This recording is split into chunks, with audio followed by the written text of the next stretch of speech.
What's going on, yo? Kazakov of mitkazakov.com here. Now, whether you're a man or a woman, love handles, meaning the fat on the side of your abdominal region, can be very embarrassing. It can make you feel uncomfortable taking off your shirt at the beach or at the pool party or at the barbecue or wherever you might find yourself. And in general, it can make you very self-conscious in social situations. It can make you very doubtful about your own personal worth, and it can hurt your self-esteem. And so despite the name love handles, there is nothing lovely about them. And so if you're watching this video, I'm guessing you're looking for a way to lose the love handles. And if that's you, you're not alone, so don't worry. One of my personal clients was in the very same boat you're in now. In fact, he was relatively skinny, yet he had love handles. So yes, that does happen. That's what people usually call the skinny fat body type. And guess what? He wasn't too happy about that.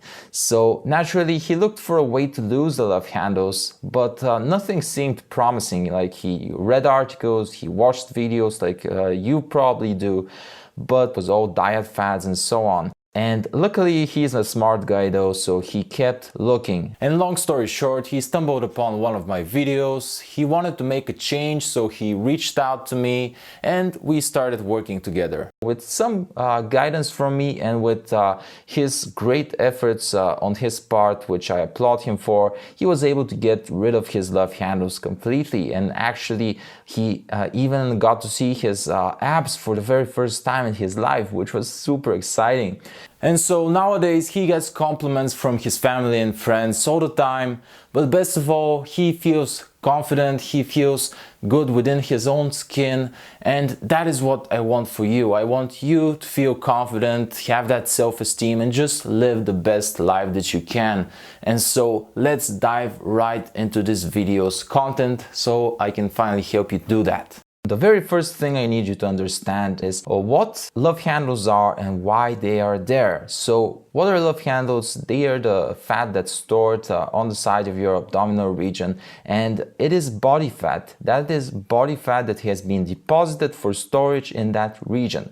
Now, why does our body do that? To answer that question, first you need to understand something called the first law of thermodynamics. Now, you probably learned about this in physics class, but let me just remind you what it is very quickly. It's basically the law that says that energy cannot be created nor destroyed. It can only be transformed from one form into another. So it cannot just appear out of nothing, and it cannot be destroyed. It cannot just vanish. And so what this means is that, what do we do when we consume food and drinks? We basically consume energy in the form of calories from food and drinks. And on the other side of the equation, what do we do when we move and also for our metabolism? We burn calories. Our body burns calories just to keep us alive, and that's our metabolism. And on the other side, we also move and engage in physical activities, and those also require energy in the form of calories. And so on one side we take in calories, and on the other we burn calories. And from the first law of thermodynamics stems the principle of energy balance, and it has three basic tenets. And the first one is that if you eat more calories than you burn on average, you will gain weight. Why is that? Because if you consume, for example, 2,500 calories, but you only burn 2,000 on average, then those 500 calories, according to the first law of thermodynamics, they cannot be destroyed, they cannot vanish, so they are stored as body fat or as glycogen. On the other hand, if you eat as many calories as you burn on average, then what will happen is you will maintain your current body weight, which is logical. And finally, if you burn more calories than you take in on average, what will happen? For example, if you burn 2,500 calories on average, but you only consume 2,000 calories on average, how does that physically happen? Those 500 extra calories need to come from somewhere, and they come from those stores of body fat and of glycogen that your body has stored. And that's why your body does that. It does it so it can survive during times where there's not an abundance of food. It's a survival mechanism. But now that you know the principle of energy balance, you basically know how to lose fat, which is to go on a caloric deficit, meaning to start eating less calories than you're burning on average. And that can be done in 3 ways, which are: eat less, you can move more to burn more calories, or you can do a combination of both, which is actually your best option basically. Now finally, before I get into the nitty-gritty details of how to lose fat, what I want to say real quick is that spot reduction is mostly a myth. So you cannot just focus on your abs, do ab work, do ab exercises and lose the fat off your abs exclusively. What you want to do instead is focus on reducing your body fat percentage in general. And here is how you do it. So first, let's cover how to eat less, or in other words, how to manage your nutrition so that you consume less calories on average. What you need to do is you need to reduce your caloric intake so that you're in a caloric deficit. And you can do that in many ways, but the best 2 ways I've found are intermittent fasting, or if it fits your macros, or basically calorie and macro tracking. So let's first go over intermittent fasting. What is intermittent fasting? Intermittent fasting is basically a form of fasting where you alternate between a period of eating and a period of not eating. There are different forms of fasting, but the most popular one is the 16 to 8 hour fast. What this entails is that you fast for 16 hours, meaning you do not consume calories from food or beverages for 16 hours.